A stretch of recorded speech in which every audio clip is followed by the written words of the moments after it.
రాజులు 2వ గ్రంథము 20వ అధ్యాయము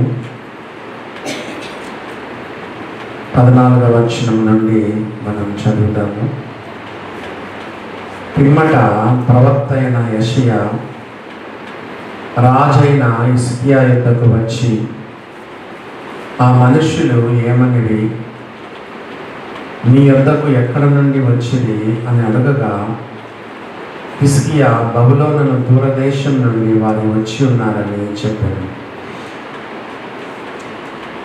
వారు మీ ఇంటిలో వారు ఏమేమి చూచిరని అడగగా, హిజ్కియా నా పదార్థములలో దేనిని మరుగు చేయక నా ఇంటిలో ఉన్న సమస్తమును నేను వారికి చూపించి ఉన్నాను.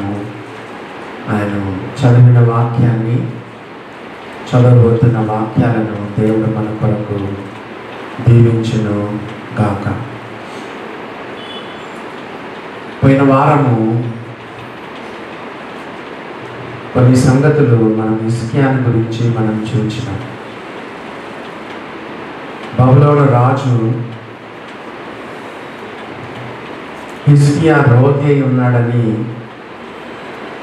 పత్రికలు కానుకను పంపిస్తే వారిని లోపలికి రప్పించి తన నగరునందుని రాజ్యమందేని కలిగిన సమస్త వస్తువులలో దేనిని మరుగు చేయక మొత్తం అంతా చూపించేశాడు. పోయిన వారము ఈ సంగతులు మనం విన్నాం కాబట్టి మళ్ళీ నేను రిపీట్ చేయను. యాక్చువల్లీ దినవృత్తాంతముల 2వ గ్రంథము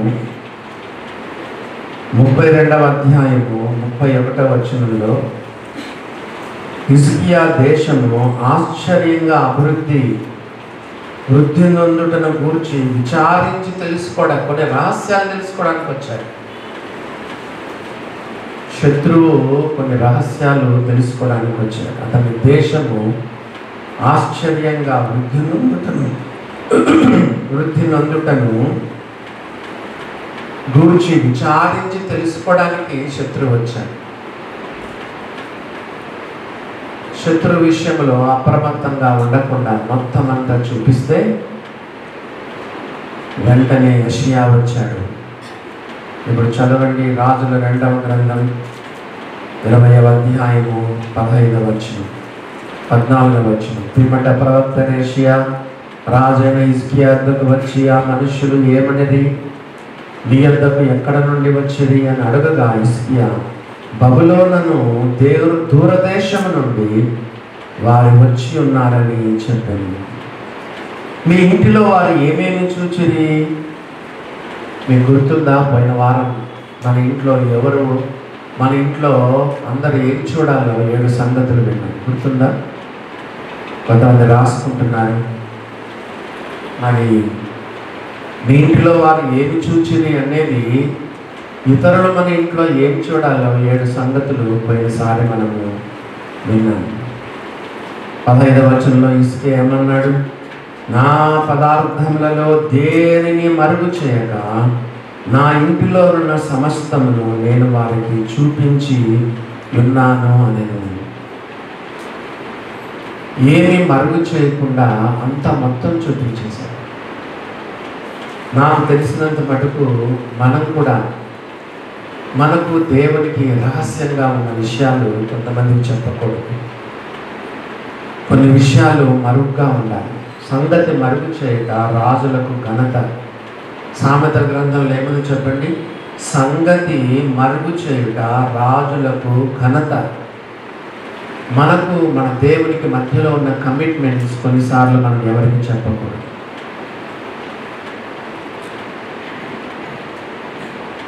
కొన్ని రహస్యాలు మనం ఇతరులతో పంచుకోకూడదు.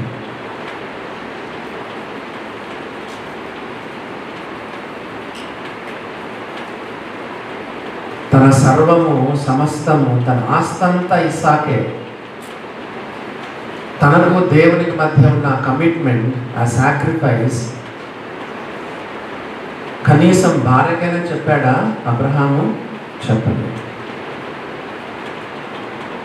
నువ్వు దేవునికి ఎంత ఇస్తున్నావు కదా, ఎంతగా ప్రార్థనలు గడుపుతున్నావు, ఎంతగా దేవుని వాక్యం ధ్యానం చేస్తున్నావు.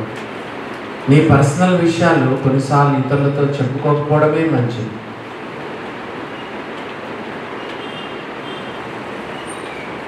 దెలీలా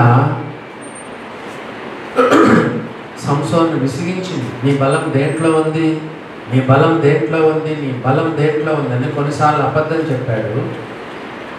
బైబిల్లో రాయబడింది, ప్రాణం విసిగి చావగోరినాడట. ఈమె ఇంతగా సతాయిస్తుందని చెప్పి తనకు దేవునికి మధ్యలో ఉన్న కమిట్మెంట్ను, తనకు దేవునికి మధ్యలో ఉన్న నాజీరును ఏం చేశాడు? బయటికి చెప్పేశాడు. పుట్టిన మొదలుకొని నేను దేవునికి నాజీరు చేయబడ్డాను.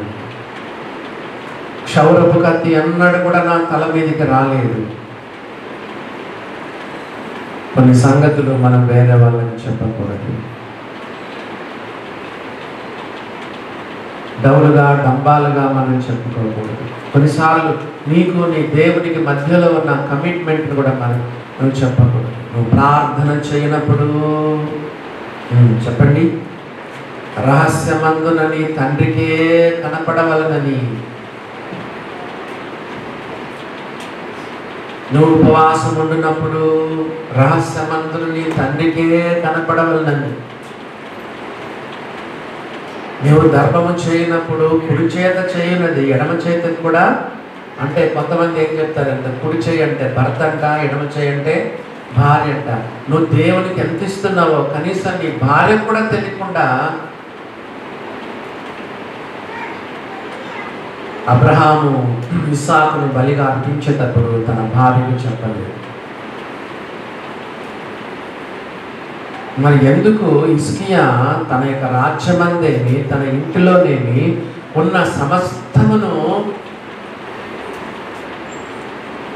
చూపించాడు? ఎందుకు చెప్పండి? దినవృత్తాంతముల 2వ గ్రంథము 32వ అధ్యాయము 25వ వచనం. ఎందుకు చూపించాడు? దినవృత్తాంతముల 2వ గ్రంథం 32వ అధ్యాయము 25వ వచనం చూడండి.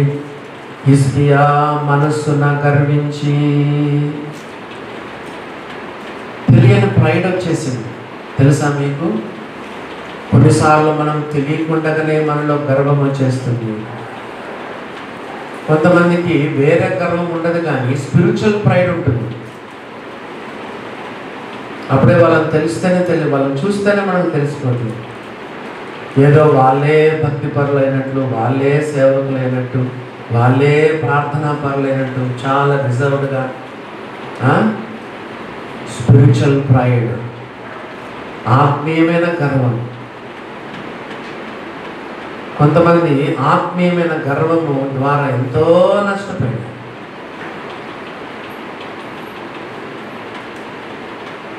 గర్వాన్ని గురించి పోయిన వారం కొన్ని సంగతులు విన్నాము, నేను రిపీట్ చేయను. ఎందుకు ఇవన్నీ ఆయన చూపించినాడు? రాజ్యం అందేమి, ఇంటి అందేమంటే హృదయంలో గర్వం ఉందా? అక్కడ మనస్సున గర్వించి. 26వ వచనంలో హృదయ గర్వము, 26వ వచనంలో హృదయ గర్వము, 25వ వచనంలో మనస్సున గర్వించి. మనస్సులో గర్వం, హృదయంలో గర్వం.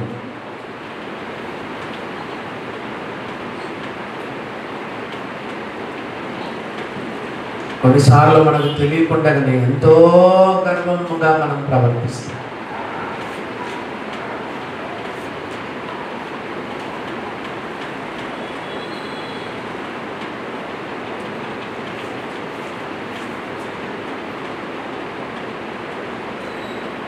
ఒకసారి మనం చర్చిలో విన్నాం, మన హృదయం మనల్ని ఎంతో మోసం చేస్తుంది. చెప్పండి, ఆ వాక్యం ఏముంది? హృదయం అన్నిటికంటే మోసకరమైనది, అది ఘోరమైన వ్యాధి కలది, దాన్ని గ్రహింపగలవాడెవడు? పోయిన వారం ఏం చెప్పుకున్నాం? ప్రార్థనాపరుడు, ఆత్మీయుడు, దేవుని దృష్టిలో యథార్థంగా ఉన్నవాడు, సంస్కరణలు చేసిన వాడు, దేశాన్ని దేవుని వైపు మళ్లించిన వాడు. అలాంటి హిజ్కియా ఈ పాపంలో పడిపోయాడు. గర్వం. విశ్వాసులు చెప్పమంటారా, పెద్ద పెద్ద పాపాలు చేయకపోవచ్చు. నెంబర్ 1 జారత్వము, వ్యభిచారము, విగ్రహారాధన, మరి నరహత్య, దొంగతనాలు. విశ్వాసులు ఇలాంటి పెద్ద పెద్ద పాపాలు చేయకపోవచ్చు, కానీ విశ్వాసులు చాలా సులభంగా చేసే పాపాలు ఏంటో తెలుసా? కంటితో పాపం, నోటితో పాపం, జాస్తిగా మాట్లాడతారు, జగడాల్లో హద్దు అదుపు లేకుండా కొంతమంది మాట్లాడతారు, కొంతమంది ఎక్కువ విమర్శలు చేస్తారు, పెద్ద చిన్న అనే గౌరవం ఉండదు, గర్వపు మాటలు మాట్లాడతారు. విశ్వాసులు చాలా సులభంగా చేసే పాపాలు కంటితో పాపాలు.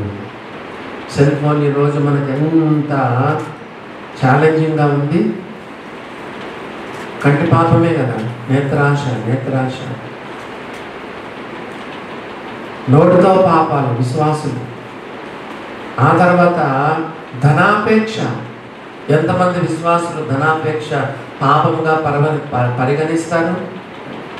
కొంతమంది విశ్వాసులకు డబ్బు పిచ్చి. ఎంత పిచ్చి అంటే, డబ్బు అంటే పడి చేస్తారు కొంతమంది విశ్వాసులు. అది భయంకరమైన పాపం, చాలామందికి తెలియదు. పౌలు చెప్పాడు, ధనాపేక్ష సమస్తమైన కీడులకు మూలము. కొందరు దాన్ని ఆశించి విశ్వాసం నుండి తొలగిపోయినారు, నానా బాధలతో తమ్మును తాము పొడుచుకున్నారు. ఇంకొక పాపం ఇప్పుడు చెప్పాను. ఏం పాపం చెప్పండి? మన పాఠ్య భాగంలో విశ్వాసులను బోల్తా అంటారు కదా, బోల్తా కొట్టించే పాపం చెప్పండి. విశ్వాసులను చెప్పండి. ఇందాక చెప్పుకున్నాను కదా, ఏంటి? గర్వం.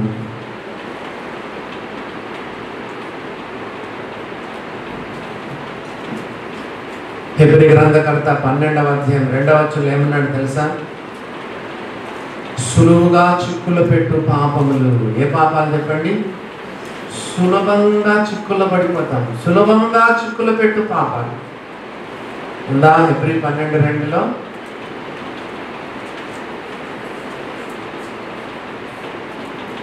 మనసున గర్వము, హృదయంలో గర్వము.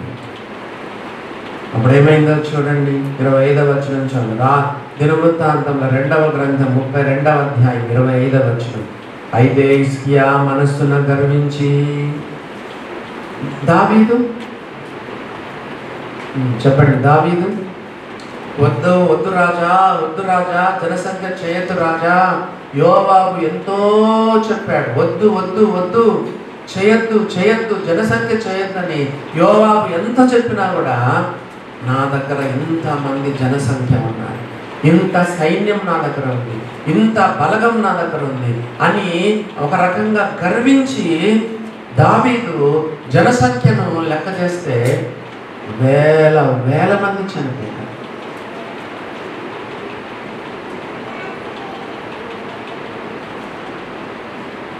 గర్వం అనేది ఎంత పెద్ద పాపమో తెలుసా? పోయిన వారం నేను చూపించాను. ఆదామవ్వలు చేసిన పాపము కంటే కూడా బైబిల్లో చేయబడిన మొట్టమొదటి పాపం ఏంటంటే లూసిఫర్. నువ్వు అభిషేకింపబడిన కెరూబువై ఏదైనా తోటలో ఉంటుంది. నీవు నీ హృదయ గర్వమని ఏచికల గ్రంథంలో పోయిన వారం చూపించాను. అందుకే దేవుడు ఒక్క దెబ్బతో కింద పడేశాడు. ఆదామవ్వల కంటే చేయబడిన పాపము, ముందు చేయబడిన పాపం ఏంటంటే గర్వం ద్వారా లూసిఫర్ సాతానుగా మారిపోయింది. తేజో నక్షత్రం, వేకువ చుక్కవాడు.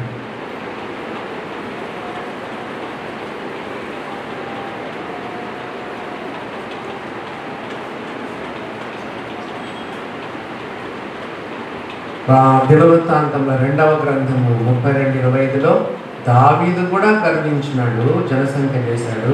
నెబుకద్నెజరు తన విశాలమైనటువంటి నగరము పైన తిరుగుతూ ఉన్నాడు. పైన తిరుగుతూ ఉంటే, నా ప్రభావము, నా ఘనత, నా శక్తి, నా బలము, అనుకుంటా ఉన్నాడంట మనసులో. చదువుతారా?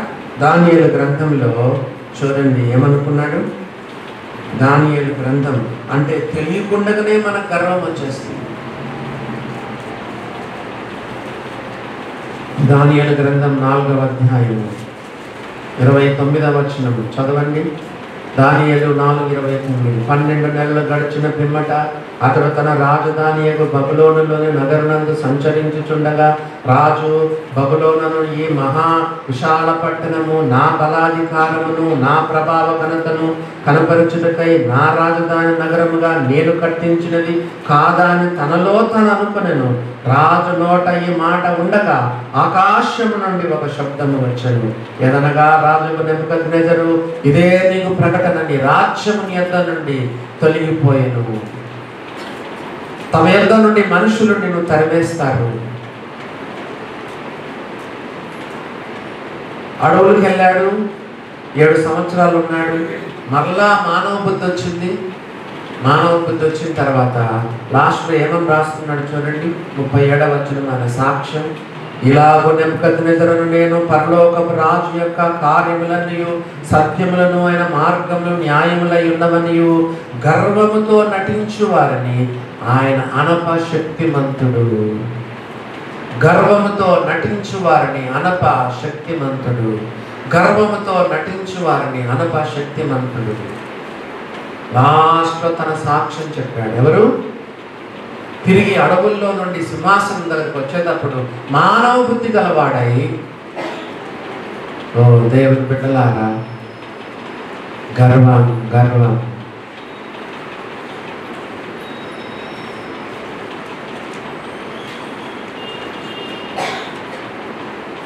దినవృత్తాంతం 2వ గ్రంథం 32:25. అయితే హిజ్కియా మనసును గర్వించి తనకు చేయబడిన మేలుకు తగినట్లు ప్రవర్తింపనందున అతని మీదికి యూదా యెరూషలేముల వారి మీదికి కోపము రాగా దేవుని కోపం వచ్చింది. దేవుని కోపం వచ్చినప్పుడు 26వ వచనం చూడండి. హిజ్కియా హృదయ గర్వమును విడిచి తానును యెరూషలేము కాపురస్తులను తమ్మును తాము తగ్గించుకునేది. హిజ్కియా పాపం చేస్తే యెరూషలేము కాపురస్తులు ఎందుకు తగ్గించుకున్నారు? డాడీ పాపం చేస్తే ఫ్యామిలీ మెంబర్స్ అంతా పశ్చాత్తాపడాలి. ఇంట్లో ఎవరైనా ఒకరు పాపం చేస్తే ఫ్యామిలీ మెంబర్స్ అందరూ పశ్చాత్తాపడాలి. సంఘములో జరగరాంది ఏదైనా జరిగితే సంఘమంతా కన్నీరు కార్చాలి. గర్వించింది హిజ్కియా, కానీ యెరూషలేము కాపురస్తులు అందరూ కూడా తమను తాము తగ్గించుకున్నారు. దేవుని కోపం వచ్చినప్పుడు మీ డాడీ సరిగా లేడు, మీ మమ్మీ సరిగా లేదు, పిల్లలు సరిగా లేరు, కుటుంబం సరిగా లేదు, కుటుంబం అంతా కూడా దైవ సన్నిధిలో పశ్చాత్తాపడి కన్నీరు కార్చారు. పాపం చేసింది హిజ్కియా హృదయ గర్వంతో, కానీ హిజ్కియా తగ్గించుకున్నాడు. ఇంకా చెప్పండి, యెరూషలేము కాపురస్తులు కూడా తమను తాము తగ్గించుకున్నారు. సంఘంలో ఒకరు పాపం చేస్తే సంఘానికి ఎంతో చెడ్డ పేరు వచ్చింది. బహిరంగ పాపం అందరికీ తెలిసిపోయింది. సంఘానికి ఎంతో నష్టం కలిగింది. సంఘ సాక్ష్యం పోయింది. అప్పుడు ఏమైనా సంఘస్థులందరూ కూడా పశ్చాత్తాపం. యెరూషలేము కాపురస్తులందరూ కూడా దేవుని సన్నిధిలో తగ్గించుకున్నారు. ఆంధ్రప్రదేశ్లో కర్నూలు సంఘం, లక్ష్మీనారాయణ సంఘం అంటారు. క్రిస్టియన్ అసెంబ్లీ లక్ష్మీ సంఘం మహా చరిత్ర కలిగిన సంఘం అంట. పురాతనమైన సంఘం, చాలా స్ట్రిక్ట్గా ఉండే సంఘం. ఏమైంది తెలుసా? కోర్టు కేసులు వచ్చేసి తాళం వేసేసినారు. ఎంత దుఃఖకరం చూడండి.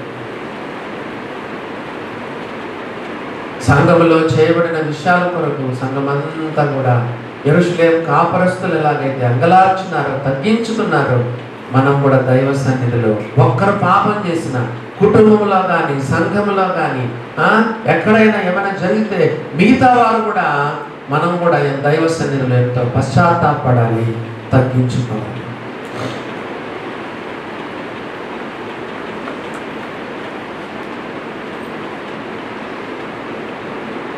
ఎందుకు తమను తాము తగ్గించుకున్నారు? హిజ్కియా ఇశ్రాయేలు కాపురస్తులు ఎందుకు తగ్గించుకున్నారు? రాజుల 2వ గ్రంథానికి 20వ అధ్యాయము 16వ వచనం. రాజుల 2వ గ్రంథం 20వ అధ్యాయం 16వ వచనం.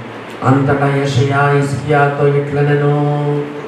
రాజుల 2వ గ్రంథం 20:16. ఎందుకు వారు తగ్గించుకున్నారు? హిజ్కియా యెరూషలేము కాపురస్తులు. 17వ వచనం చూడండి. వచ్చు దినములలో ఏమీ మిగలకుండా నీ నగరనందున్న సమస్తమును నేటి వరకు నీ పితరులు సమకూర్చి దాచిపెట్టినదంతయును బబులోను పట్టణమునకు ఎత్తికొని పోబడినది యెహోవా సెలవిచ్చుచున్నాడు. చూపించావు కదా, గర్వంగా అహంకారంగా నాకు ఇంతుంది అంతుందని అంత చూపించావు కదా. ఇంటిలో చూపించావు, రాజ్యమందు చూపించావు, ఆయుధశాల చూపించావు, అంత చూపించావు కదా.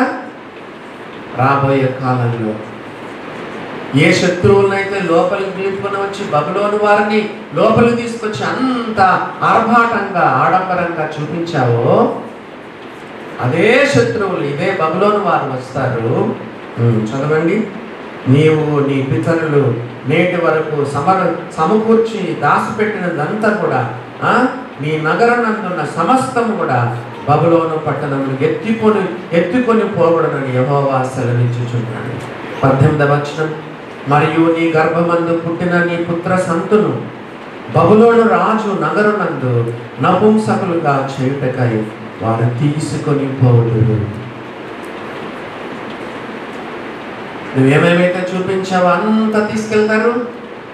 ఆఖరికి నీ పిల్లలు కూడా తీసుకెళ్ళి నపుంసకులుగా చేస్తారు. దేవుని బిడ్డలారా, పాపం యొక్క పర్యవసానం చాలా ఇదిగా ఉంటుంది. కాన్సిక్వెన్సెస్. దావీదు వ్యభిచారం చేసినప్పుడు దేవుడు క్షమించాడు, కానీ ఆయన 4 కుమారులు చచ్చిపోతారు. రాజ్యం అస్థిరమవుతుంది.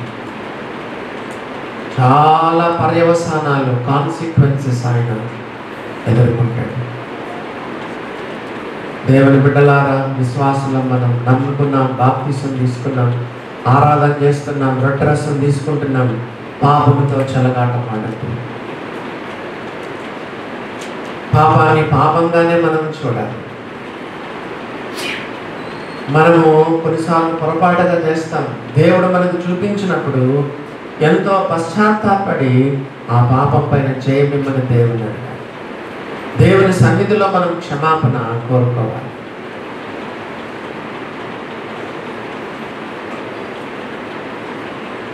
మీకున్న సమస్తాన్ని తీసుకెళ్తారు.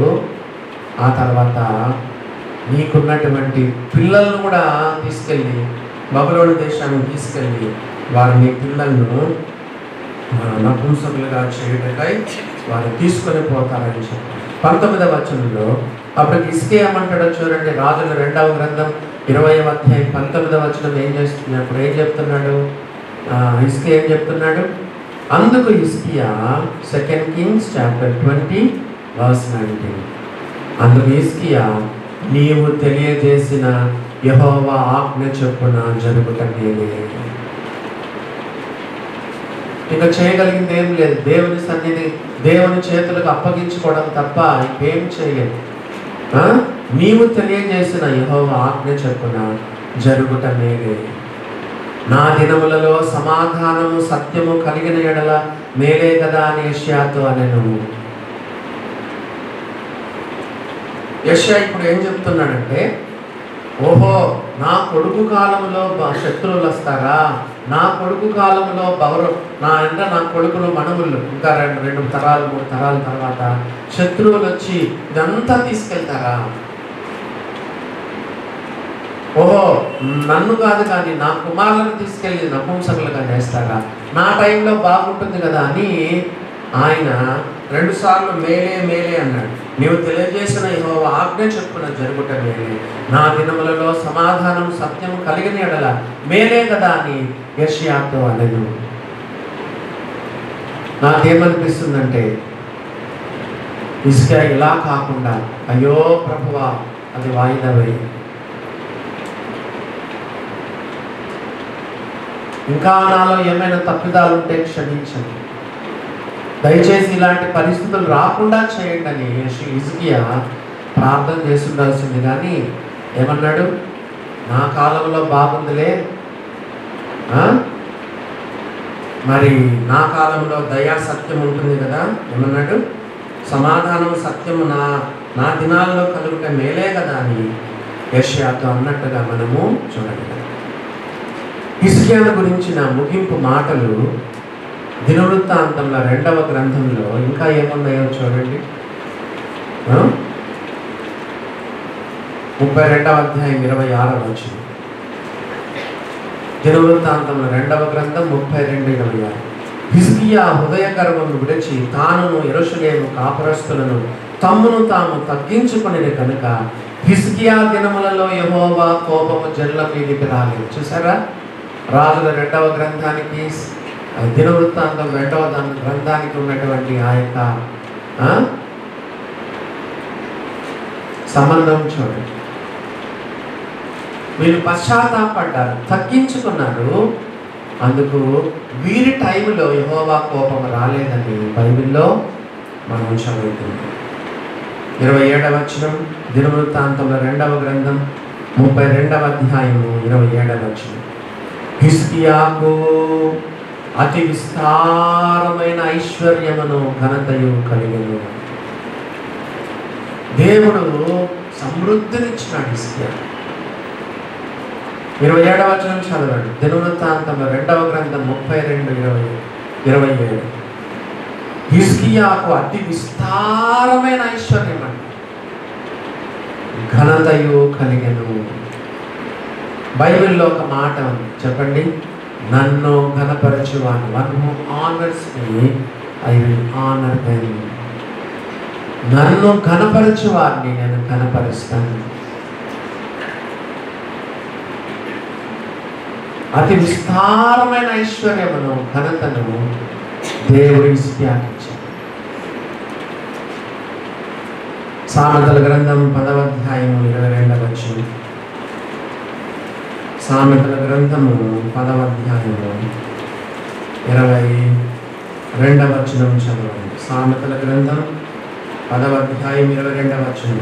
యెహోవా ఆశీర్వాదము ఐశ్వర్యమునిచ్చును. చెప్పండి, చెప్పండి. యెహోవా ఆశీర్వాదము ఐశ్వర్యమునిచ్చును. నరుల కష్టము చేత ఆ ఆశీర్వాదము ఎక్కువ కాదు. నువ్వు ఎంతైనా కష్టపడు, దేవుని ఆశీర్వాదం లేకపోతే నువ్వు పైకి రాదు. ఈ రోజుల్లో ఎంతమంది కష్టపడరు చెప్పండి? అంత వ్యాపారం చేస్తారు, కష్టపడినా కూడా వాళ్ళకి అంత పెద్ద దక్కదు. బైబిల్లో ఏముంది? నరుల కష్టము చేత ఆశీర్వాదం ఎక్కువ కాదు, యెహోవా ఆశీర్వాదము ఐశ్వర్యమునిచ్చును.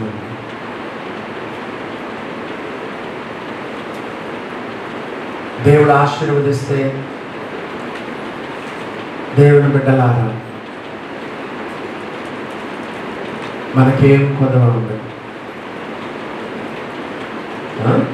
హిజ్కియాకు చెప్పండి, అతి విస్తారమైన ఐశ్వర్యమును ఘనతయు కలిగెను. అతడు వెండి బంగారములను రత్నములను సుగంధ ద్రవ్యములను డాళ్లను నానా విధములకు శ్రేష్టమైన ఉపకరణములను సంపాదించి వాటికి బొక్కసములను కట్టించెను. ఐశ్వర్యము, ఘనత, వెండి బంగారము రత్నములు సుగంధ ద్రవ్యములు డాళ్ళు నానా విధములను శ్రేష్టమైన ఉపకరణాలను సంపాదించాడు.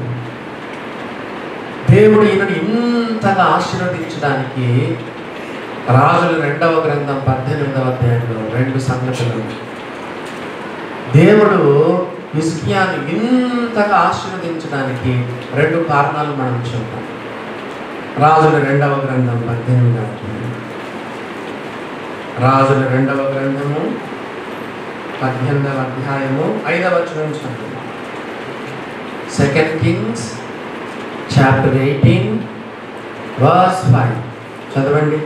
హిజ్కియా ఇశ్రాయేలు దేవుడైన యెహోవా యందు విశ్వాసముంచినవాడు. హిజ్కియా ఇశ్రాయేలు దేవుడైన యెహోవా యందు విశ్వాసముంచినవాడు. ఈనాడు విశ్వాసుల్లో విశ్వాసం ఉందా? ఈనాడు విశ్వాసుల్లో విశ్వాసం ఉందా చెప్పండి? ఎక్కడ ఉంది? విశ్వాసం అనేది ఎప్పుడు తేలుతుంది? when the things are going against us, when the circumstances are going against us. పరిస్థితులు ప్రతికూలంగా ఉన్నప్పుడు, కష్టాలలో, శ్రమలలో, బాధల్లో, అప్పుల్లో, అనారోగ్యాల్లో, భయంకరమైన క్లిష్ట పరిస్థితుల్లో ఉన్నప్పుడు అది విశ్వాసం అంట. అలాంటప్పుడు నువ్వు దేవుణ్ణి నమ్ముకోవడం అంటే విశ్వాసం. అంతా సాఫీగా సుఖంగా ఉన్నప్పుడు దేవుడి మీద విశ్వాసం ఉంచేది ఏముంది?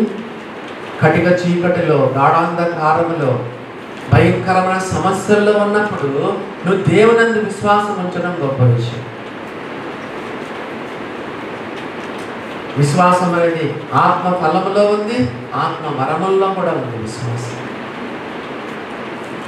విశ్వాసం అంటే ఏంటో తెలుసా? హెబ్రీ గ్రంథకర్త ఇచ్చాడు, నిర్వచనం ఇచ్చాడు. విశ్వాసానికి డెఫినేషన్ ఎవరని చెప్పండి? హెబ్రీ గ్రంథకర్త ఏం చెప్పాడు? దేవుని యొద్దకు వచ్చేవాడు ఆయన ఉన్నాడనియు, తన్ను వెదకు వారికి ఫలము దయచేవాడనియు నమ్మవలెను కదా. అది విశ్వాసం. దేవుని యొద్దకు వచ్చేవాడు ఆయన ఉన్నాడనియు, తను వెదకు వారికి ఫలము దయచేవాడనియు నమ్మవలెను కదా. విశ్వాసం అంటే ఏంటి?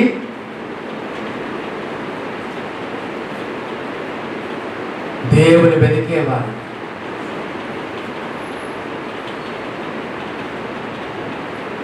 God will give a reward to those who seek Him earnestly.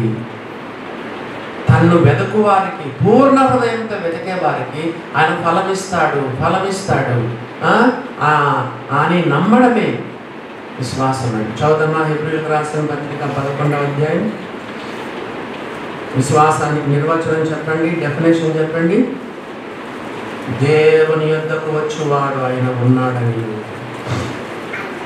Bible స్టడీకి వచ్చినాం, మన మధ్యలో ఉన్నాడా లేదా చెప్పండి.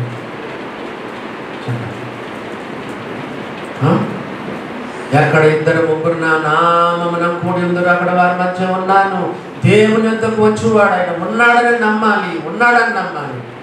అక్కడికి వెళ్ళి ప్రార్థన చేసుకున్నాం, దేవుడు ఉన్నాడు వింటున్నాడని నమ్మాలి.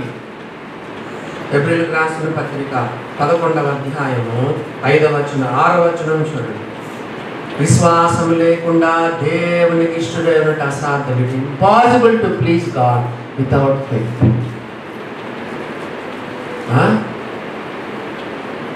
విశ్వాసం లేకుండా దేవునికి ఇష్టడై ఉండట అసాధ్యం. Impossible to please God without faith అంటూ ఏమన్నాడు చూడండి. విశ్వాసం అంటే చెప్పండి, అర్థం చెప్పండి. దేవుని యొద్దకు వచ్చేవాడు ఆయన ఉన్నాడు. రాత్రి మన మధ్యలో ఆయన ఉన్నాడు, ఆత్మరూపిగా ఉన్నాడు. మన ప్రార్థన వింటున్నాడు, మన వాక్య ధ్యానం, మన హృదయ ధ్యానం ఆయన వింటున్నాడు, మనం చూస్తున్నాడు. ఆయన సన్నిధి మన మధ్య ఉంది. దేవుని యొద్దకు వచ్చేవాడు ఆయన ఉన్నాడని. నెక్స్ట్, తన్ను వెదకువానికి ఫలము దయచేవాడని నమ్మవలను కదా. God will give them reward to those who seek Him earnestly. దేవుని వెతికే వారికి ఫలమిస్తాడని నమ్మడమే విశ్వాసం. మనం ఆయన దగ్గరకు వచ్చినప్పుడు ఆయన ఉన్నాడని నమ్మడమే విశ్వాసం. హిజ్కియా ఇశ్రాయేలు దేవుడైన యెహోవా యందు విశ్వాసం ఉంచినవాడు. అందుకే దేవుడు ఆయనకు అంతగా ఇచ్చాడు. వెండి, బంగారాలు, ఐశ్వర్యము, ఘనత కదా, జ్ఞాపో అన్నీ ఇచ్చేసినాడు దేవుడు ఆయన. రెండవది, మొదటి కారణం ఇదని చెప్పాను కదా. ఫస్ట్ కారణం ఏంటి? దేవుని యందు విశ్వాసం ఉంచాడు కాబట్టి దేవుడు ఆయనకి ఏం తగ్గించాడు. నంబర్ 2, రాజులు 2వ గ్రంథం 18వ అధ్యాయంలోనే ఇంకొక వచనం చదువు. రాజుల 2వ గ్రంథం 18వ అధ్యాయం. దేవుడు ఆయన అంతగా ఆశీర్వదించడానికి 2వ కారణము 18వ అధ్యాయం. రాజుల 2వ గ్రంథం 18వ అధ్యాయం 7వ వచనం 7th verse చదవండి. కావున యెహోవా హిజ్కియాకు తోడుగా ఉండెను. దేవుడు హిజ్కియాను అంతగా ఆశీర్వదించడం 2 కారణాలు చెప్పండి. నంబర్ 1, అతడు ఇశ్రాయేలు దేవుడైన యెహోవా యందు విశ్వాసం ఉంచిన వాడు. నంబర్ 2, దేవుడు అతనికి తోడుగా ఉండెను. దేవుడు అందుకే ఆయనకు సర్వ సమృద్ధి ఇచ్చాడు. ఏమేమి ఇచ్చాడు చెప్పండి. ఏమేమి ఇచ్చాడు? ఐశ్వర్యం, ఘనత, వెండి, బంగారం, రత్నాలు, సుగంధ ద్రవ్యాలు, డాళ్ళు, శ్రేష్టమైన ఉపకరణాలు అన్నీ ఇచ్చాడు. కొండ మీద ప్రసంగం 6వ అధ్యాయం ఆఖరి వచనం చెప్పండి ఎవరైనా. కొండ మీద ప్రసంగం 6వ అధ్యాయం 33వ వచనం చెప్పండి ఎవరైనా చెప్పండి. నా రాజ్యమును నీతిని మొదట వెదకండి. Seeking first his kingdom and righteousness, and all these things will be added unto you. నా రాజ్యాన్ని నీతిని మొదట వెతకండి, అప్పుడు అవన్నీ మీకు అనుగ్రహింపబడును. పోతే కొత్త నిబంధనలో కొంచెము తేడా ఉంటుంది. మంచి వాక్యం చెప్పాడు జోబన్న అని చెప్పి ఇంటికి పోయి, ప్రభువా నాకు కేజీ బంగారం కావాలి, నాకు ఒక 50 లక్షలన్న డబ్బులు కావాలయ్యా, నాకు హైదరాబాద్లో అవుట్స్కట్స్లో ఒక ఎకరమైన పొలం ఉండాలి, ఇక్కడ సిటీలో వితిన్ ద సిటీ ఒక 500 గజాలైన స్థలం కావాలని మీరు ప్రార్థన చేశారనుకోండి, ఇవ్వకపోవచ్చు. వచ్చే వారం మన ప్రసంగం ఉంటుంది. ఫిలిప్పీలకు రాసిన పత్రిక 4:19 చెప్పండి. My God shall supply all your needs but not our greeds. Greed అంటే ఏంటి? దురాశలు కాదు. కొత్త పాత నిబంధన గ్రంథంలో దేవుని ఆశీర్వాదాలు ఎట్లుండేవంటే పొలాలు, బంగారము, వెండి, స్థలాలు, పిల్లలు, ఆస్తిపాస్తులు, పశువుల సంపద. ఓల్డ్ టెస్టిమెంట్లో 6 రకమైన బ్లెస్సింగ్స్, న్యూ టెస్టిమెంట్లో బ్లెస్సింగ్స్ అన్ని మారిపోతాయి. రక్షణానందం, పాపక్షమాపణ, నిత్య జీవం, పరిశుద్ధాత్మ నింపుదల, ఆత్మ వరములు, ఆత్మ ఫలము, దేవుడు క్రీస్తు యేసునందు పరలోక విషయములలో ఆత్మ సంబంధమైన ప్రతి ఆశీర్వాదం. ఇంకా చాలా ఉన్నాయి కొత్త నిబంధనల ఆశీర్వాదాలు. కానీ కొత్త నిబంధనలో మన నీడ్స్ తీరుస్తాడు కానీ నాట్ అవర్ గ్రీడ్స్. గ్రీడ్ అంటే ఏంటి? దురాశ. నీడ్స్ తీరుస్తాడు. నా రాజ్యాన్ని నీతిని మొదట వెతకండి, అప్పుడు అవన్నీ మీకు అనుగ్రహింపబడి. ఫర్ ఎగ్జాంపుల్ చెప్తాను, మనకందరి స్టడీస్ అవసరమేనా? దేవుడు God will give us a good education, మంచి ఎడ్యుకేషన్ ఇస్తాడు, అడగంటే తప్పలేదు. జాబ్ కలిగి ఉండడం మంచిదా కాదా? రేపొద్దున నీవు నీ కాళ్ళ మీద నిలబడాలి. మమ్మీ డాడీ పైన ఎంతకాలం నువ్వు ఆధారపడతావు? అది మంచిది కాదు. నీకంటూ నీ కాళ్ళ మీద నువ్వు నిలబడాలంటే నీకు ఒక ఉద్యోగం అవసరం. లేకపోతే రోడ్డు మీద ఒక దేవుని నమ్ముకున్న బిడ్డ రోడ్డు మీద ఉండడం దేవునికి ఇష్టమా? కాదు. Definitely you can ask for a good job. దేవుడు నీకు మంచి ఉద్యోగాన్ని నిర్మిస్తాడు. పెళ్ళి ఎవరో ఒక అవిశ్వాసం చేసుకోవడం దేవునికి ఇష్టమా? చెప్పండి. నువ్వు ప్రార్థన చేస్తే రాజ్యాన్ని నీతిని మొట్టమొదట వెతికితే నీకు మంచి భార్యని ఇస్తాడు, మంచి భర్తను దేవుడికి ఇస్తాడు. 100%. దేవుని బిడ్డలారా, దేవుడు ఆయనకు ఎంతో ఇచ్చినాడు. నంబర్ 1, ఆయన దేవుడందు విశ్వాసం ఉంచాడు. నంబర్ 2, దేవుడు అతనికి తోడై ఉన్నాడు. మీకు వచనం చూపిస్తాను. ద్వితీయోపదేశకాండం 2వ అధ్యాయం 7వ వచనం. లాస్ట్ లైన్ చదవండి చాలు. Book of Deuteronomy chapter 2 verse 7. ద్వితీయోపదేశకాండం 2వ అధ్యాయము 7వ వచనము లాస్ట్ లైన్ చదవండి చాలు.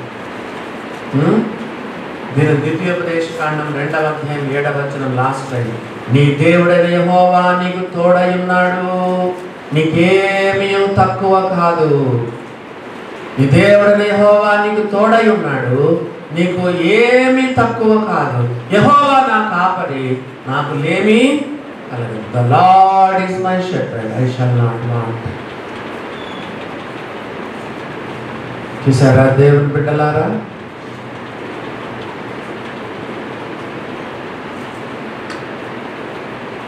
ఇందాక అన్నీ చెప్పాను, ఇల్లు అని చెప్పలేదు అనుకున్నాను అన్నారు మీరు కొంతమంది. అన్న ఇల్లు సంగతి చెప్పలేదని. అవసరమైతే ఇల్లు కూడా దేవుడికి ఇస్తాను. చదువు చెప్పాను, ఉద్యోగం చెప్పాను, వివాహం చెప్పాను కదా. ఎంతమందికి మన చర్చి వాళ్ళకి కేసీఆర్ ఇల్లు ఎంతమందికి రాలేదు చెప్పండి? ఎంతమంది దేవుడికి, దేవుని పిల్లలకి కదా, తర్వాత దైవ సేవకులకు ఎంతోమందికి గవర్నమెంట్ ఇల్లు వచ్చినాయి కదా. ఏదో ఒక రకంగా దేవుడు ఇంటి విషయంలో కూడా మనకు సహాయం చేస్తాడు. అన్నీ ఇస్తాడు. ఆయన రాజ్యాన్ని, నీతిని మొదట వెతకండి, అప్పుడు అవన్నీ మీకు ఇస్తాడు. రా దినవృత్తాంతంలో 2వ గ్రంథం 32:28 చదువుదాము. దినవృత్తాంతంలో 2వ గ్రంథము 32వ అధ్యాయము 28వ వచనం. ఇంకా ఏమేమి ఇచ్చాడు చూడండి.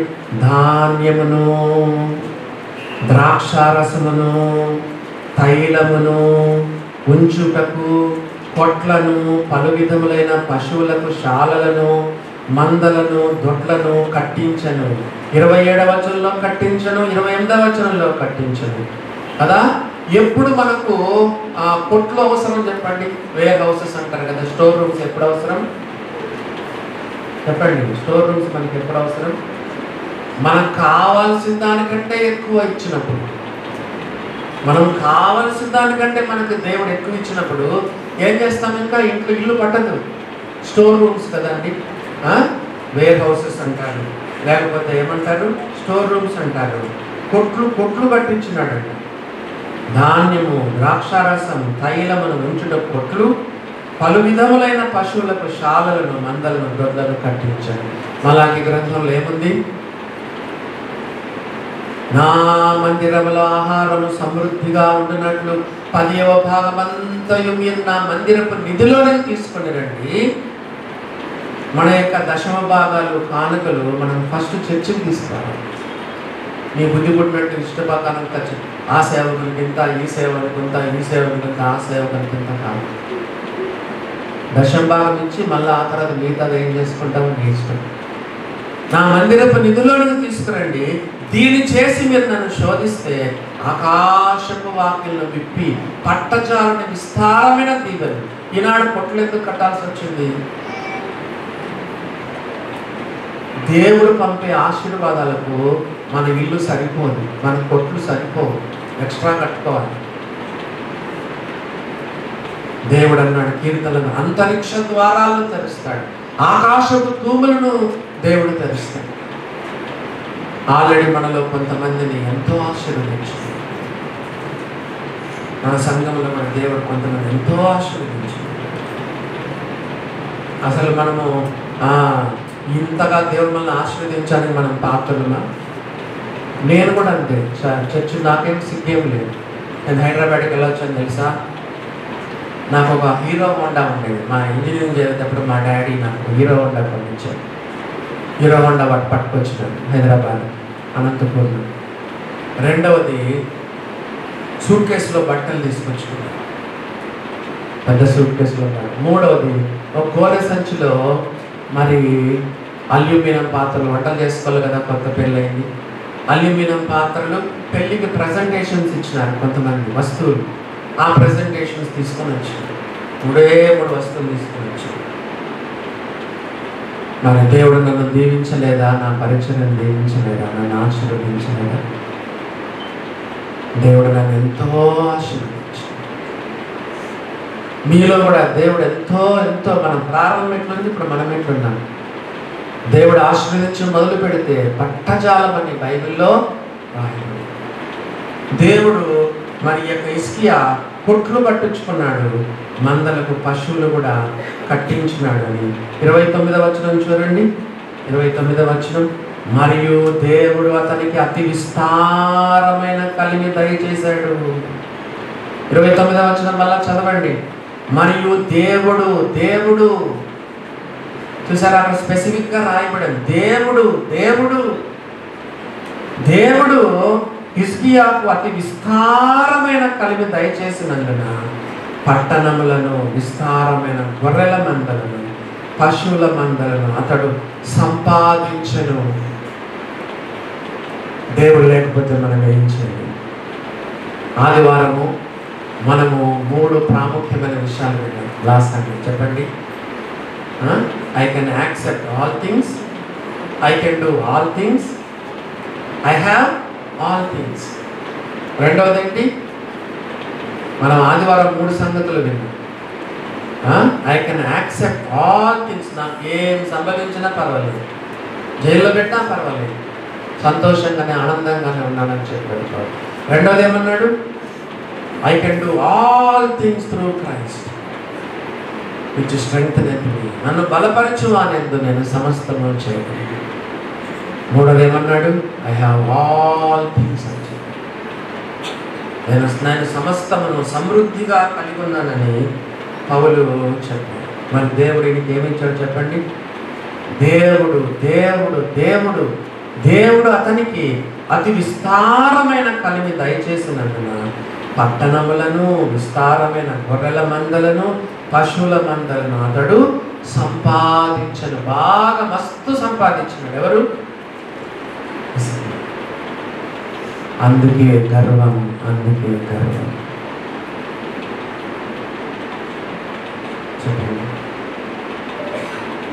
చెప్పానా? మనకు తెలియకుండానే మనలో గర్వం వస్తుంది. హృదయం అన్నిటికంటే మోసకరమైనది, అది ఘోరమైన వ్యాధి కలది. దాన్ని గ్రహింపగలవాడు. డబ్బులే ఉండాల్సిన పని లేదు. నీకు మంచి మార్కులు వచ్చినాయి, యూనివర్సిటీ ఫస్ట్ వచ్చిన, నీ కాలేజీలో లేదా నీ క్లాస్లో నువ్వు టాపర్, నీకు తెలియకుండానే నీలో గర్వం వస్తుంది. మంచి ఉద్యోగం వచ్చిందనుకో, తెలియకుండానే గర్వం వస్తుంది. మంచిగా పెళ్లి చేసావనుకోండి, బాగా డబ్బులు ఖర్చు పెట్టి, నీకు తెలియకుండానే నీ హృదయంలో గర్వం వస్తుంది. ఆత్మీయంగా బాగున్నామనుకో కదా, ఈవెన్ స్పిరిచువల్ ప్రైడ్ ఇంకా భయంకరమైన పాపం. స్పిరిచువల్ ప్రైడ్, ఆత్మీయమైన గర్వం, అది కూడా ఇంకా ప్రమాదం. దేవుడు ఇంత ఆశీర్వదించినందుకే అతను గర్వించినాడు. హృదయ గర్వం, మనసులో గర్వం.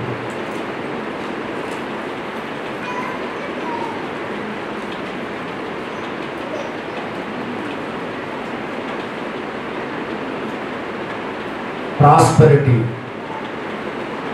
is doing more damage to the believers than, చెప్పండి, poverty. మనకు ప్రాస్పరిటీ మనకు మంచిదా, పావర్టీ మంచిదా? చెప్పండి. Prosperity is doing more damage to the believers than the poverty. ఈనాడు విశ్వాసులను పాడు చేసేది ఏంటంటే ప్రాస్పరిటీ. చదువులో అభివృద్ధి, డబ్బులే డబ్బులు, మంచి ఉద్యోగం, మంచి భార్య, మంచి పిల్లలు, మంచి సంబంధాలు, మంచి అల్లుడు కదా. జీతం ఎంత అంటే కే అంటారు కదా. ఎవరు చూసినా జీతం ఎంత అంటే కే. లక్షలు లక్షల జీతం వస్తుంది. కొంతమంది సాఫ్ట్వేర్ 2 లక్షలు, 3 లక్షలు, 4 లక్షలు జీతం. ఈవెన్ మన సంఘంలో కూడా 3 లక్షలు వచ్చే వాళ్ళు కూడా ఉన్నారు. దేవుని బిడ్డలారా, విశ్వాసులను పావర్టీ కంటే కూడా ప్రాస్పెరిటీ ఎంతో దెబ్బతీస్తుంది.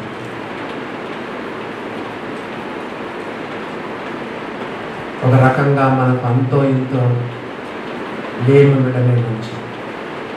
నువ్వు ఆత్మీయంగా బలపడడానికి నీకు ధనం సహాయం చేస్తుందా, బీదరికం నీకు సహాయం చేస్తుంది? చెప్పండి.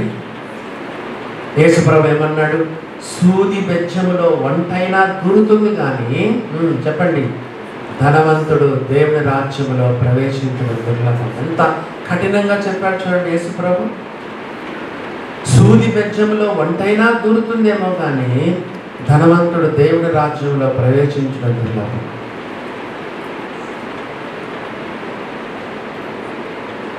సామెతల గ్రంథము 30వ అధ్యాయము సామెతల గ్రంథం 30వ అధ్యాయము 8వ వచనం 7వ వచనం. సామెతల గ్రంథం 30వ అధ్యాయం 7వ వచనం 8వ వచనం. దేవా, నేను నీతో 2 మనవులు చేసుకొనుచున్నాను. నేను చనిపోక ముందు వాటిని నాకు అనుగ్రహింపుము. వ్యర్థమైన వాటిని అబద్ధంలో నాకు దూరముగా ఉంచుము. పేదరికము నేను ఐశ్వర్యము నాకు దయచేయకము. తగినంత ఆహారము నాకు అనుగ్రహింపుము. ఎక్కువైన ఎడల నేను కడుపు నిండిన వాడిని నేను విసర్జించి యెహోవా ఎవడని అందునేమో, లేక బీదనై దొంగిలి నా దేవుని నామమును దూషించునేమో. తగినంత ఆహారము నాకు దయచేయి. ధనమే విశ్వాసులను పాడు చేస్తుంది. సుఖం, భోగం విశ్వాసులను పాడు చేస్తుంది. దావీదు ఎప్పుడు వ్యభిచారం చేశాడో తెలుసా? ఆల్మోస్ట్ అంత అయిపోయాయి, యుద్ధాలన్నీ అయిపోయినాయి. దావీదు వయసు ఇప్పుడు దాదాపు 50 సంవత్సరాలు. పోరాటాలు లేవు, అన్ని సమస్యలు సమసిపోయినాయి. చెప్పండి, ఈ సౌలు లేడు, అబ్షాలోము లేడు, అప్పుడున్న కష్టాలు లేవు, అప్పుడున్న ఇబ్బందులు లేవు, అప్పుడున్న పోరాటాలు లేవు, యుద్ధాలు లేవు. చాలా రిలాక్స్డ్గా ఉన్నాడు దావీదు. అలాంటప్పుడే దావీదు బెత్షెబాతో పాపం చేశాడు. చూసారా దేవుని బిడ్డలారా, సుఖం మనల్ని ఎక్కడ తీసుకెళ్తుందో. దావీదు చెప్తాడు 19వ కీర్తనలో, శ్రమనంది ఉండుట నాకు మేలాయను. ఈ ధనం మనల్ని ఎంతో పాడు చేస్తుంది. ఇంకో విషయం మీకు చెప్పమంటారా? యోబును ఎలా పరీక్షించాడు దేవుడు? God tested Job. How he tested Job? చెప్పండి. ఆయనకున్న ధనమంతా తీసేసి ఆయన పరీక్ష చేశాడు. యోబును దేవుడు ఎలా పరీక్ష చేశాడు? ఆయనకున్న డబ్బు, ఆయనకున్న సర్వం, ఆయనకున్న సమస్తాన్ని తీసేసి ఆయన పరీక్ష పెట్టాడు. ఈ రోజుల్లో దేవుడు ఎలా, హౌ గాడ్ ఈస్ టెస్టింగ్ అస్? దేవుడు మనకు డబ్బులు ఇచ్చి మనల్ని పరీక్ష ఎట్లా వాడతాము? How you will manage? దేవుడు నీకు ఇచ్చిన రిసోర్సెస్, దేవుడు నీకు ఇచ్చిన డబ్బులు, హౌ యు ఆర్ మేనేజింగ్? ఎలా నువ్వు వాడుతున్నావు? డబ్బులు ఎలా నువ్వు ఖర్చు పెడతావు? ఆనాడు యోబునేమో ఆయనకున్న తీసేసి దేవుడు ఆయన పరీక్ష చేశాడు. ఈనాడు దేవుడు మనకు డబ్బులు ఇచ్చి, ఐశ్వర్యం ఇచ్చి, దేవుడు మనకు సర్వము సమృద్ధి ఇచ్చి మనం ఎలా వాడుతామో ఈ రోజుల్లో దేవుడు మనల్ని పరీక్షిస్తున్నాడు. ఈనాడు విశ్వాసులు ఎట్లున్నారంటే, 10వ భాగం వాడేసి మిగతా 90 నా విచ్చలవిడిగా ఖర్చు పెట్టుకుంటాను దేవా అనేటట్టు. నో,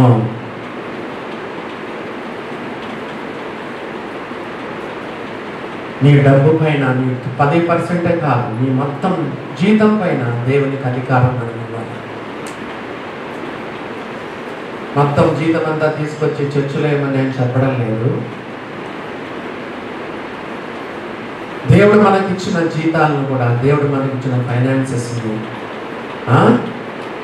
మన ఇష్టపూర్వకంగా ఖర్చు పెట్టడం కాకుండా కదా, తగిన రీతిలో మనం దాన్ని ఖర్చు పెట్టాలి. ఎందుకు చెప్తున్నాను? ఆనాడు యోబుకు ఇచ్చిన దాన్ని, దేవుడు తాను ఇచ్చిన దాన్ని తీసేసి దేవుడు ఆయన పరీక్ష చేశాడు. ఈనాడు దేవుడు మనకు సమృద్ధినిచ్చి దేవుడు మనల్ని పరీక్ష చేస్తున్నాడు. దేవుడు నీకు ఇచ్చిన డబ్బుతో ఏం చేస్తున్నావు? కొంతమంది దగ్గర సేవింగ్సే ఉండాలి. Savings is very very important. రేపొద్దున నీకు ఏమైనా కష్టం వస్తే వాళ్ళని వీళ్ళని పొద్దుస్తామని అడుక్కుండా ఉంటావా? అప్పులు అడుక్కుంటూ ఉంటావా? యేసు ప్రభు కూడా సేవింగ్ చేసేవాడు. ఎవరి దగ్గర? ఎవరైనా తనకు డబ్బులు ఇస్తే యేసు ప్రభు ఇస్కరియోతు యూదా దగ్గర పెట్టేవాడు. పెట్టుకో, నీ దగ్గర పెట్టుకో. డబ్బు సంచి ఆ యొక్క ఇస్కరియోతు యూదా దగ్గర పెట్టి అవసరమైనప్పుడు మనం వాడదాం అని చెప్పి యేసు ప్రభు ఇస్కరియోతు యూదా దగ్గర సేవింగ్స్ బ్యాంక్ లాగా యేసు ప్రభు కూడా డబ్బును పొదుపు చేసేవాడు. ఇక్కడ మీలో ఉన్న ఎంతమంది మమ్మీ డాడీ మీకు ఇచ్చిన పాకెట్ మనీ కానీ మీరు చేస్తున్న ఉద్యోగాల్లో కానీ చెప్పండి, ఎంతవరకు సేవ చేస్తున్నారు?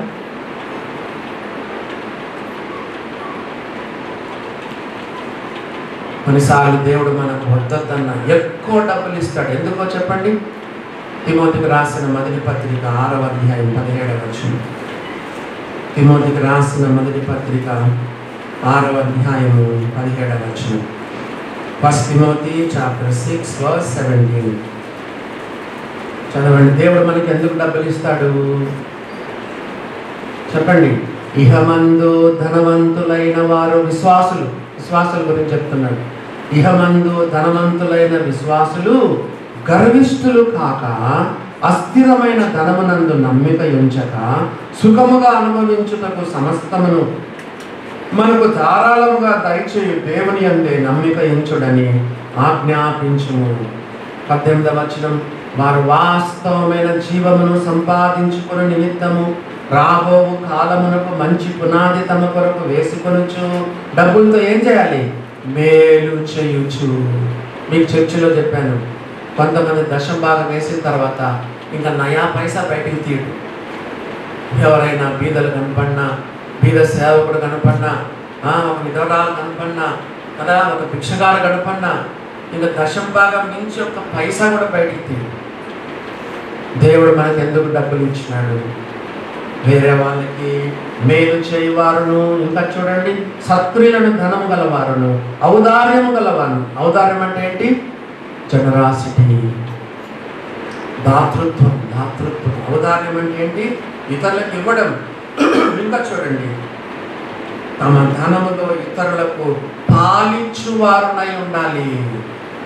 తమ ధనములో ఇతరులకు పాలించువారునై ఉండవలనని వారికి ధనవంతులకు ఆజ్ఞాపించి, తిమోతి ధనవంతులకు ఒక ఆజ్ఞ ఇవ్వు. ఏంటి?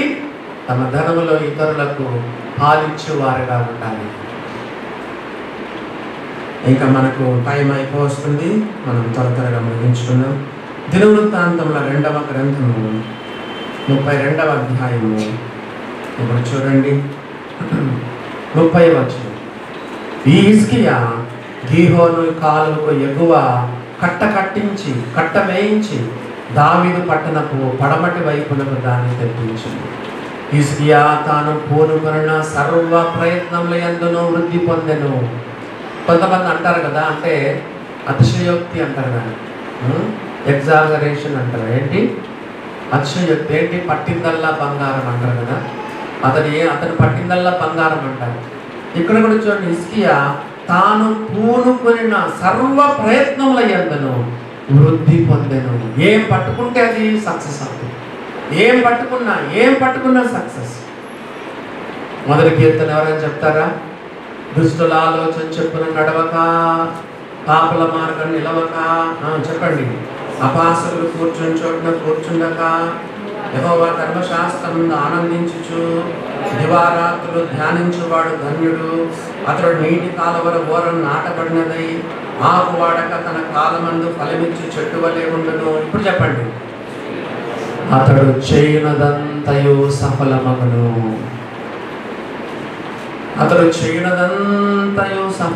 ఏం పట్టుకుంటే అది సఫలం, సక్సెస్ అవుతుంది.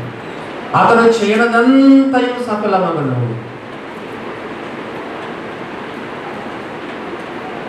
తాను పూనుకొనిన సర్వ ప్రయత్నముల యందును హిజ్కియా వృద్ధి పొందెను. అందుకే ఏం చేయాలన్నమాట మనం దేవుని అడిగించి. సామెతలు 16 చూడండి. ఏం చేయాలన్నా ఫస్ట్ దేవుని అడిగి చేయండి. 16వ అధ్యాయం 3వ వచనం. 16వ అధ్యాయం 3వ వచనం చదవండి. నీ పనుల భారము యెహోవా మీద ఉంచుము. ఒక రోజు మనకు సిటీలో ఒకే రోజు 5 పనులు ఉంటాయి. ఇక్కడ పోవాలా, అక్కడ పోవాలా, అక్కడ పోవాలా, ఇక్కడ పోవాలా, అది బుక్ చేయాలా, అక్కడ బ్యాంకుకి వెళ్ళాలా కదా. నీ పనుల భారం యెహోవా మీద ఉంచుము. ఎక్కడో అప్లికేషన్ ఫిలప్ చేయాలి కదా, ఒక ఆఫీసర్ని కలవాలి, ఒక అధికారిని కలవాలి. ఒకే రోజు మనకు చాలా 5-6 పనులు ఉంటాయి. పొద్దున్న నుంచి సాయంకాలం వరకు కానీ అది అయిపోదు పనులు. సిటీలో కదా ఒక ఊరికి అట్లా పోయేస్తే చాలు, ఒక అర్ధ పూట అయిపోతుంది. బైబిల్లో రాయబడింది, నీ పనుల భారము యెహోవా మీద ఉంచుము, అప్పుడు నీ ఉద్దేశములు సఫలములకు. హిజ్కియా తాను పూనుకొనిన సర్వ ప్రయత్నముల యందును వృద్ధి పొందెను.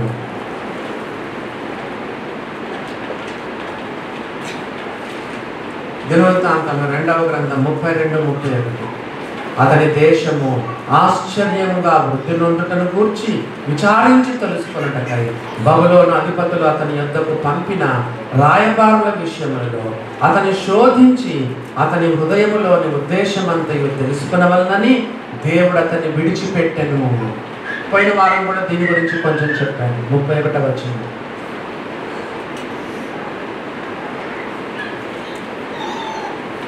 బబులోను వాళ్ళు వస్తారు, వాళ్ళు అడుగుతారు, చూద్దాం ఏమేమి చేస్తాడు అంటే దేవుడు పెట్టిన టెస్టులో ఫెయిల్ అయిపోయింది. ఎవరు? బైబిల్లో ఉంది కదా, అతన్ని శోధించి, అనగా దేవుడు శోధించడు, పరిశోధించను. గాడ్ వాంట్స్ టు టెస్ట్ హిజ్కియా. అతన్ని శోధించి అతని హృదయంలోని ఉద్దేశం అంటే ఏం చెప్పండి? మోటివ్. మీకు చిన్న ఉదాహరణ చెప్తాను. ఇప్పుడు నేను దేవుని సేవ చేస్తున్నాను, డబ్బుల కొరకు చేసిన, పేరు కొరకు చేసిన సేవ చేస్తున్నాను, మంచిదే. Motive behind, what is the motive behind that? పేరు కొరకు ఏమైనా చేస్తున్నామా? డబ్బుల కొరకు ఏమైనా చేస్తున్నామా? కీర్తి, ఖ్యాతి, ప్రఖ్యాతి కదా. దేవుడు అతని ఉద్దేశాన్ని తెలుసుకోవాలనుకున్నాడు. అదే కావలసిన బబులోను వాళ్ళని పంపించాడు. అతని శోధించి అతని హృదయంలోని ఉద్దేశం అంతా తెలుసుకోవాలని దేవుడు కొద్దిసేపు ఆయన వదిలిపెట్టాడంట. దేవుడు అతన్ని విడిచిపెట్టాడు.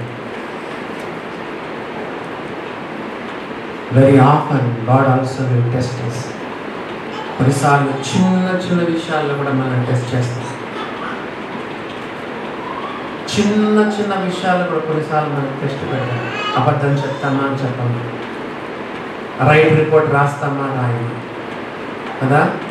చిన్న విషయాల్లో దేవుని కొరకు నిలబడతామా లేదా. టెస్ట్ పాస్ అయిన ప్రతిసారి ఆత్మీయంగా పైకి పోతానే ఉంటాం. పాస్ అయిన ప్రతిసారి ఏమవుతాం చెప్పండి? హయ్యర్ క్లాస్కి వెళ్ళినట్లుగా మనం కూడా దేవుడు పెట్టిన ప్రతి టెస్ట్ పాస్ అవ్వకుండా పోతే ఆత్మీయంగా ఎంతో వృద్ధిలోకి చెందుతాం, క్రీస్తు సారూప్యంలోనికి మనం ఇస్తాం. దేవుడు కొన్నిసార్లు మనం శోధించి అతని హృదయంలోని ఉద్దేశం. నువ్వు అడుగుతున్నావు దేవుని, ప్రభువా నాకు మంచి చదువు ఇవ్వండి. What is the motive behind that? నాకు మంచి ఉద్యోగం కావాలని దేవుని అడుగుతున్నావు. ఎందుకు అడుగుతున్నావు? ప్రభువా నేను ఉద్యోగం చేసి నీ మహిమ కొరకు నేను నిలబడతానని చేస్తావా ఉద్యోగము? లేదా బాగా డబ్బులు సంపాదించి సుఖపడతాను ప్రభువా అని దాని కొరకు దేవుని అడుగుతున్నాను. What is the motive behind that? మీరు అడిగినను చెప్పండి. మీ యొక్క భోగము నిమిత్తము వినియోగించుటకై దురుద్దేశంతో అడుగుతున్నారు కాబట్టి మీకేమీ దొరకదని చెప్పారు. Our motives are very important. నువ్వు దేవుణ్ణి అడుగుతున్నావు కరెక్టే, సేవ చేస్తున్నావు కరెక్టే, పరిచయం చేస్తున్నావు సరే సంగతే. What is the motive behind? దాని వెనకల్లో ఉన్న ఉద్దేశం ఏంటి? దేవునికి కానుకిస్తున్నాం. ఇప్పుడు ఈ యొక్క అననీయ సత్వీరాలు దేవునికి ఇచ్చినారు, మస్తుగా ఇచ్చినారు, పొలం అమ్మి ఇచ్చినారు. వాళ్ళ మోటివ్ చెప్పండి చూద్దాం. పేరు కొరకు. అననీయ ఎవరికి ఎవరు ఆయన పేరు? బర్నబాకు ఎలాంటి పేరు వచ్చిందో మాకు కూడా. బర్నబా అంతా అమ్మినాడు, పేరు వచ్చింది కాబట్టి మాకు కూడా అలాంటి పేరు సంఘంలో రావాలని చెప్పి చేశారు. చూసారా, దేవునికి ఇచ్చారు. But what is the motive behind that? దేవుని బిడ్డలారా గమనించండి. త్వరగా ముగిస్తాను. 32వ వచనం చూడండి. 32వ వచనం. హిజ్కియా చేసిన 32 దినవృత్తాంతము 2వ గ్రంథం 32 హిజ్కియా చేసిన ఇతర కార్యములను గురించి అతను చూపిన భక్తి. హిజ్కియా చూపించాడు భక్తి కలిగిన వాడు. హిజ్కియా చూపిన భక్తిని గురించి ప్రవక్త అయిన ఆమోజు కుమారుడు యెషయాకు కలిగిన దర్శనముల గ్రంథముల యందును యూదా ఇశ్రాయేలు రాజుల గ్రంథముల యందును వ్రాయబడి ఉన్నది. అన్ని రాస్తాడు దేవుడు. మన దినచర్య, మన డైరీ అంతా రాయబడతా ఉంటుంది. అతనంతా దేవుడు రాయించినాడు. 33వ వచనం, హిజ్కియా తన పితరులతో కూడా నిద్రించగా జనులు దావీదు సంతతి వారి శ్మశాన భూమి యందు కట్టబడిన పై స్థానమందు అతని పాతి పెట్టింది. అందరిలాగా కాకుండా స్పెషల్ ప్లేస్లో ఆయన పెట్టారు. పై స్థానమందు పాతి పెట్టారు. చెప్పండి, యెహోవా భక్తుల మరణము ఆయన దృష్టికి వెలువడినది. 116వ కీర్తనలో ఆ మాట ఎందుకు రెఫరెన్స్ చెప్తున్నాను, మీరు కూడా అన్ని గుర్తుపెట్టుకోవాలి. 116, 15 వచనం, యెహోవా భక్తుల మరణము ఆయన దృష్టికి విలువ కలది. పై స్థానమందు అతని పాతి పెట్టింది. అతను మరణం పొందినప్పుడు యూదా వారందరూ యెరూషలేము కాపురస్తులందరూ అతనికి ఉత్తర క్రియలను ఘనముగా జరిగించిరి. క్రైస్తవ బర్యలు హడావిడిగా చేయకూడదు. చెప్పాను కదా మీకు, మొన్న దీంట్లో వచ్చింది, యూట్యూబ్లో వచ్చింది. వాళ్ళు భక్తి సింగ్ చర్చలు ఉన్నట్టున్నారు. సమాధి కార్యక్రమం షార్ట్ వస్తాయి కదా, అక్కడేమో పాత పెడుతున్నారు, మైక్ తెచ్చుకున్నారు. ఆ సమాధంతో మైక్ అంటే యాంప్లిఫైర్ మైక్, మామూలు చిన్న మైక్ కాదు. నిలబడి పెద్ద స్టాండ్ పెట్టుకొని పాటలు పాడుతున్నారు. కీబోర్డ్ తెచ్చుకున్నారు, తబలా తెచ్చుకున్నారు, డోలం తెచ్చుకున్నారు. పాడిందే విసారా దేవుని బిడ్డలారా, క్రైస్తవ సమాధి ఎంతో ఘనంగా మనం చేయాలి. ఎందుకంటే మనకు నిరీక్షణ ఉంది. క్షయమైనదిగా విత్తబడి అక్షయమైనదిగా లేపబడుతుంది. ఘనహీనమైనదిగా విత్తబడి ఘనమైనదిగా లేపబడుతుంది. ప్రకృతి సంబంధమైన శరీరంగా విత్తబడి ఆత్మ సంబంధమైన శరీరంగా లేపబడబోతుంది. క్రైస్తవ బరియలు మనము క్రైస్తవ సమాధి హడావుడిగా. కొత్త నిబంధనలో కూడా దోర్కా చనిపోతే శవాన్ని కడిగారు వాళ్ళు, చూసారా? మరి కొత్త నిబంధనలో కూడా దోర్కా చచ్చిపోతే ఆమె దేహాన్ని, శవాన్ని కడిగి మేడగదిలో పెట్టారు.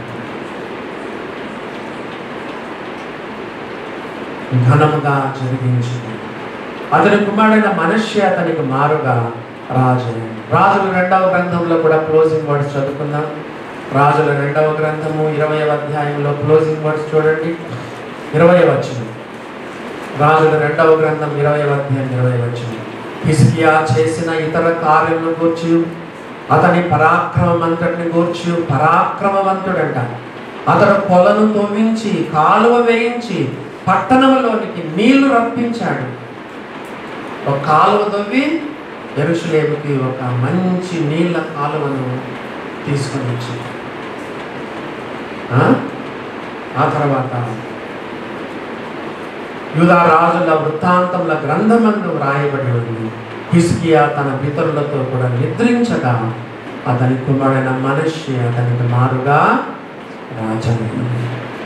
హిజ్కియాను గురించి చాలా వారాలు మనము విన్నాము. ఈ రోజుతో హిజ్కియాను గురించిన జీవిత చరిత్రను మనము ముగించుకున్నాము. మరి ఆయన గురించి ఎన్నో పాఠాలు మనం నేర్చుకున్నాం. ఇంటికి వెళ్ళండి, మళ్ళీ నోట్స్ రాసుకోండి, మరి ప్రిపేర్ చేసుకోండి, ధ్యానం చేయండి. లోపాలు ఉంటే దేవుని దగ్గర మనం ఒప్పుకుందాము. ఆత్మీయ జీవితంలో ముందుకు కొనసాగడానికి దేవుడు మనకు సహాయము చేయును గాక.